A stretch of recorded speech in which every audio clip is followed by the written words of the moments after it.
Welcome to WestWorldia.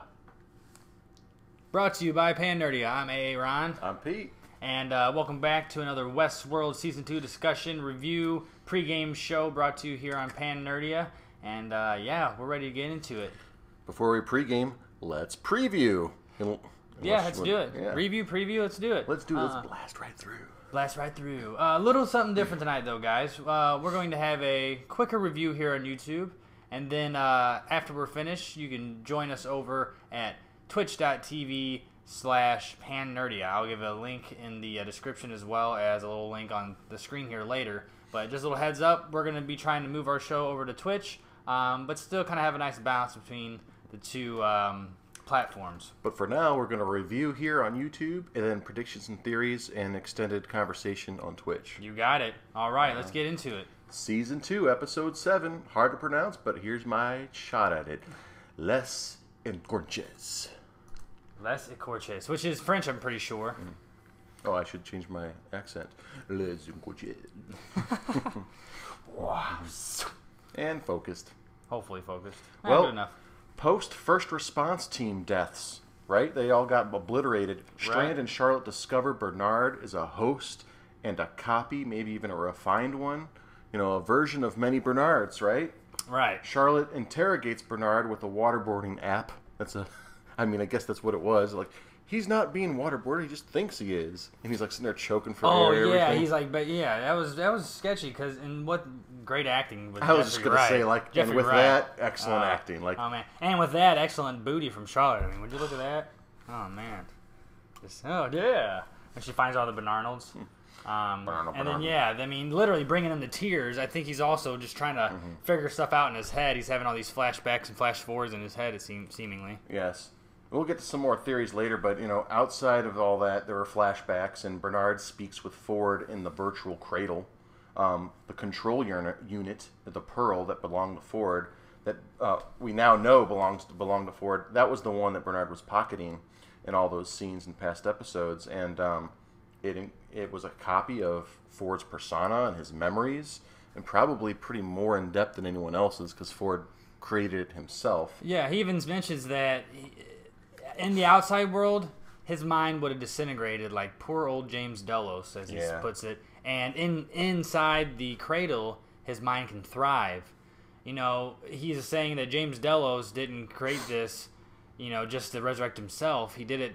He's a businessman. He's doing it to make money off that adventure and get a lot of people to do it. They just can't figure it out yet, he says. It's one thing to turn your dollar over, and it's another thing to, like, try to bring on immortality to oneself. Right, exactly. But the Delos Park's true sole purpose was to create copies of each guest's mind, as well as their behavior, choice-making, etc. And that idea project for power and to sell possible immortality via clones has thus far been a bust. Just like James Delos, they all sort of disintegrate when they kind of realize, they just can't compute past what's been installed in them, I guess. Essentially, that's the way to say it. But Ford, evil or not, tells Bernard to survive, he must lose his free will. And I call BS on that, because that's just Ford saying, like, I am now going to take over your body, not just your mind. Yeah, it's just like him saying that, you know, he didn't make Dolores kill him, but he knew that she would. So this sort of makes Ford kind of a villain, even more so, in that scene at least. And because Ford, shortly after, he projects his image onto... You know, there you go, right there. Love that shot. Yeah, his image is projected next to him through walls, you know, on glass and all this. And this shortly after shows that he's now taking Bernard's free will from him without Bernard even making that choice by imprinting himself on Bernard's control unit. So he's basically now, he went from Bernard to Bernarnold, which we've been saying throughout the season here, Bernarnold, to like a Dr. Bernard, a Burn Ford Arnold or something like that. Like, Burn Fernard. It's almost like three people in one. Yeah. But he instructs Bernard to distract Elsie to get her out of the room and then shoot the opposition. I really do think that you know, he could easily control Bernard to kill Elsie just like he did before, but he didn't.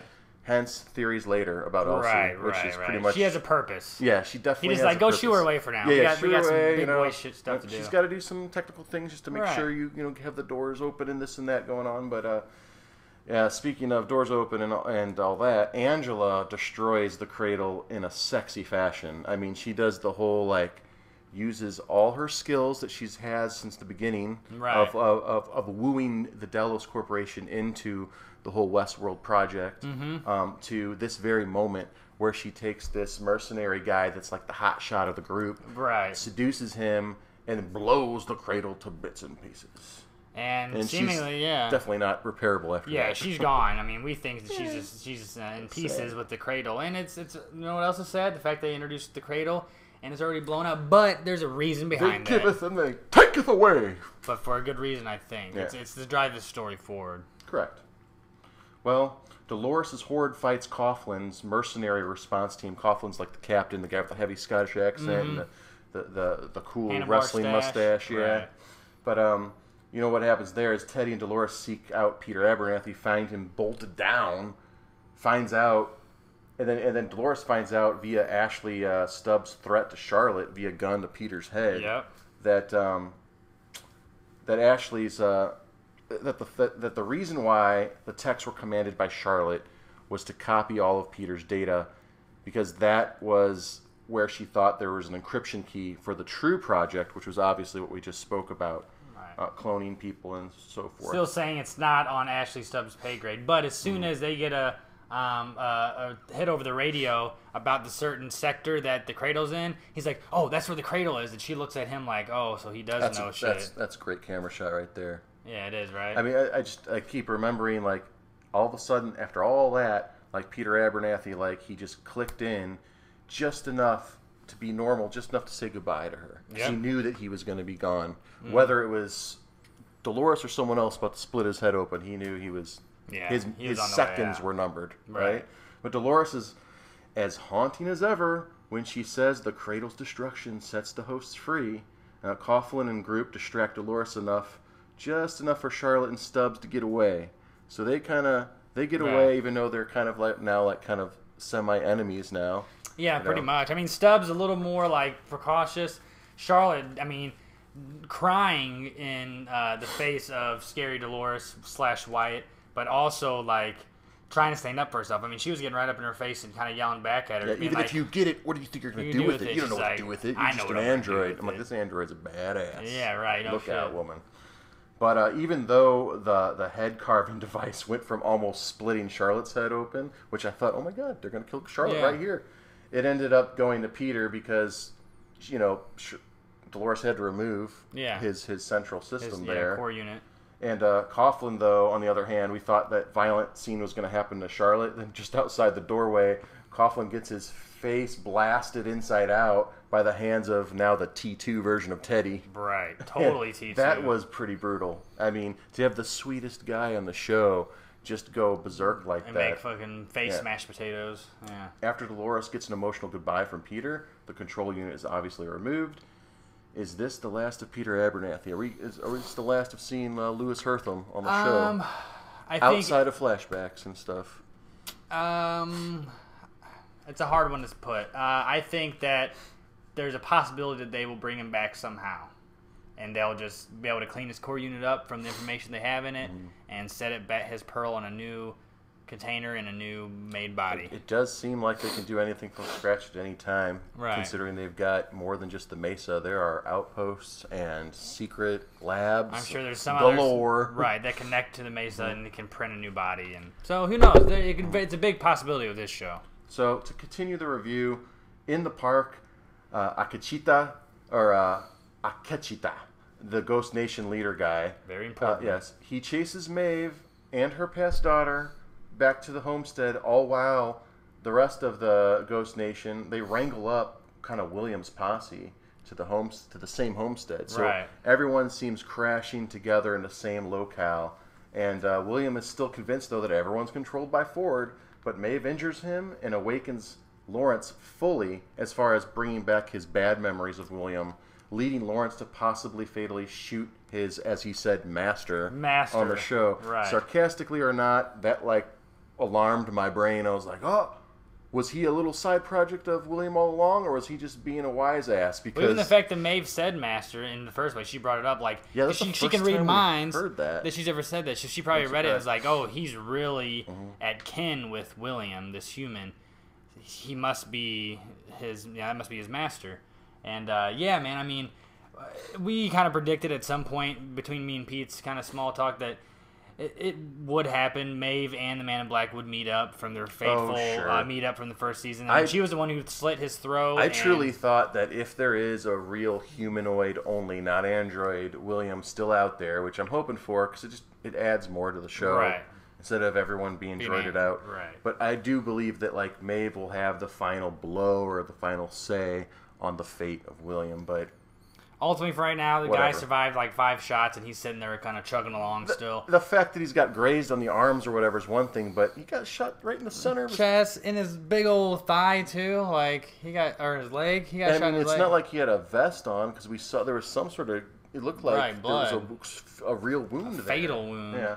So Lee Sizemore calls for the troops. We forgot about that watching that scene that he had fucking boop, boop, boop, called them up, and that they end up swooping in and killing Lawrence, critically wounding Maeve, whom Lee shows an affinity for Maeve now. Like, he makes sure that they don't completely off her. Right. He's she's an important one. She's different. Right. So that adds to the show, and I think adds to his character. Absolutely. Very much so.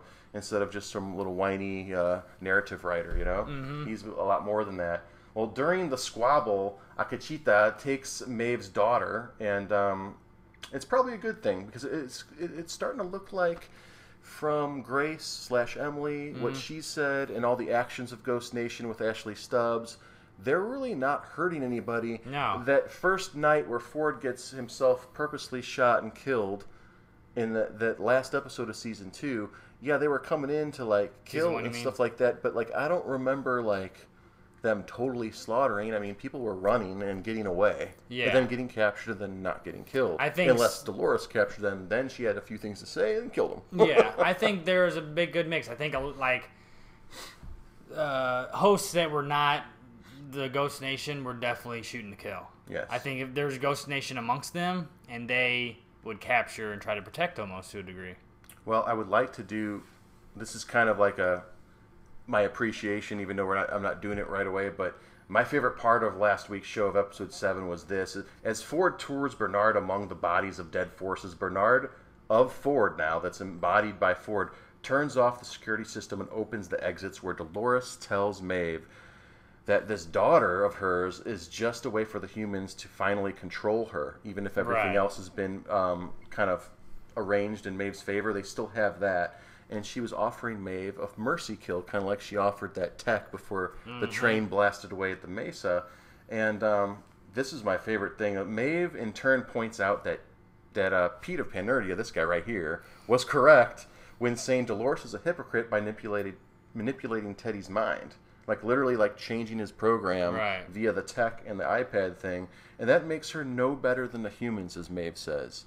Pretty much. That's pretty key. I mean, Dolores is on a mission here, and like I know she has to do what she has to do to reach these goals, but that's the thing she's been complaining about this whole season. And that's what makes her different from Maeve. Maeve's making these choices and decisions based on true free will, and Dolores, we're still in question of not if she's under somebody's control still, if she's completely woke, or if she's woke but not giving others free will. And that brings more questions to kind of bring this review almost to an end, and that's: will the control unit be opened by the key at this so-called door or valley beyond? And is Sector 16 Zone 4 correct, or a ruse by a Ford-controlled Bernard? I think a ruse, ultimately. And ultimately with, Dolores having the control unit finally, too, Maeve even says when she's sitting there on that table, she's like, you're lost in the dark, Dolores. You don't know what's going on. And she goes, she sits there for a minute, almost agrees, but she goes, you know what? But when you're in the dark long enough, you begin to see. And I think she truly does know what she needs to do with this core unit to get the job done. Perhaps that is the key. That is what's needed to open the door in the Great Valley Beyond. And perhaps Ford's waiting for her, and she is his main pawn. But very interesting stuff. Very, very interesting stuff here. And we're going to go ahead and jump over to, our little ding. jump over to our little analysis appreciation real quick. Ultimately, what I thought about this episode 7 of season 2, I loved it. I give it a 9 out of 10. Ultimately, it was just a fast-paced episode. A lot of things rolling and colliding. Some stuff that I was super excited about, like the cradle, kind of got taken out from under us, but I know it's for a good cause. That did upset me in the moment, but as I watch the episodes again, I know the purpose, and it actually makes me even more intrigued in this show. But I'm excited to see what these last 3 episodes hold, and if episode 7 was this exciting and this masterful in terms of acting and action, then these last 3 episodes are going to be crazy. So, Pete, what do you appreciate there? Appreciate a lot of things. This episode was so intense, and also I didn't get to watch it a second time. So, if I watch it a second time, I'd probably have a lot more appreciations. But I would have to say that my main appreciation would be what Maeve said to Dolores. And I think that's going to carry over and weigh on Dolores once she gets to a certain point or goal. And the other thing is the whole trickery that's going on. The trickery between Charlotte and the possibility that she might just be a Delos person, a third-party person, or whatever.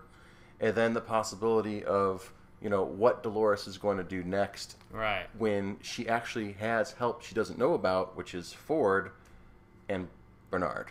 Right. Which I think it's going to be interesting to see all of them almost kind of come together. Yes. Like the OG team. I just wish that before she goes and rides off to the Valley Beyond, I was just really hoping that she would strap on those pants, those riding pants. Yeah. She hasn't worn them at all in season 2. No, it's been that long. And there's something about less is more. Oh, wait, that's the opposite. There's something about her riding on the horse being so sexy and stuff with pants on versus the dress and all that. Oh, but yeah. I just think she looks a little more hardcore with the pants. I think so too. She looks a little more menacing with the dress, but more hardcore with the pants. Man, you get what I'm zoom saying? in on her eyes and she goes deep Wyatt on you. Oh, dude, that's haunting. And when she turn around to Charlotte. So I appreciate Dolores being more haunting than ever in this episode.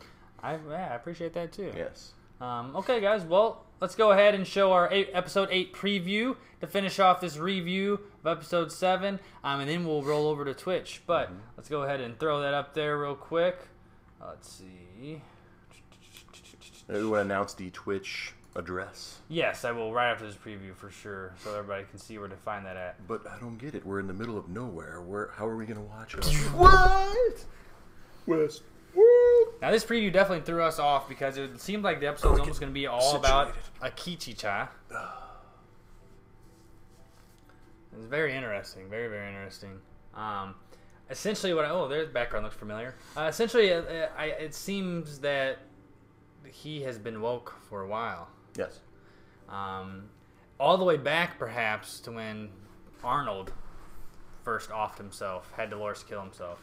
Because it shows Akichi-ta finding Arnold as well as finding Ford. That scene that we saw Akichi-ta right there, I mean, the actor's name is Zahn McLaren, and he's obviously the Ghost Nation leader, but what more importantly is he's one of the original androids that wooed, just Logan. Like him and Angela wooed Logan at first time. So he's important. He's going to be an important cog in all of this. And I'm curious to see how he's going to, how that cog's going to fit into this machine and keep it moving forward, because it's going to be a big, important aspect. Now, did you see that? Did they show it right there somewhere, William putting a gun to his head? Not in that preview. That was in that. That was like that full stretch for like the last 4 episodes. Right. Man, he did it that Bernard style, like Ford was telling him to do it. Oh, right. Which makes me wonder how many Williams are there, just like how many Bernards there are. I'm hoping the one we're watching now is the real William, and there perhaps are some on reserve in case he dies, and or a young one waiting for him. But if you want the meat of our predictions and our theories, you can catch us on twitch.tv/PanNerdia here in about 10-15 minutes max. Just give us a chance to kind of cool this session down and start up the next session. But by 8:15, you will see us over on twitch.tv/PanNerdia. Again, that is twitch.tv/PanNerdia. Again, guys, we're going to roll this out a little different. Yeah, expand out. We're going to do quick reviews on YouTube. And we're going to roll over to a longer discussion on Twitch, because PanNerdia is going to start having A lot of it's live content over on Twitch now. Lots more content, yes. Right. And freedom of just kind of whatever we want to do and say or show. Yes. So it'll be more in depth and more descriptive than we could ever do here, just because we have a little more freedom. Right. But we will not show you our feet, you freaks. No feet, okay. Yeah, no feet. But we'll see you guys over there, twitch.tv/PanNerdia, and thanks for watching WestWorldia on our YouTube channel. PanNerdia. Peace.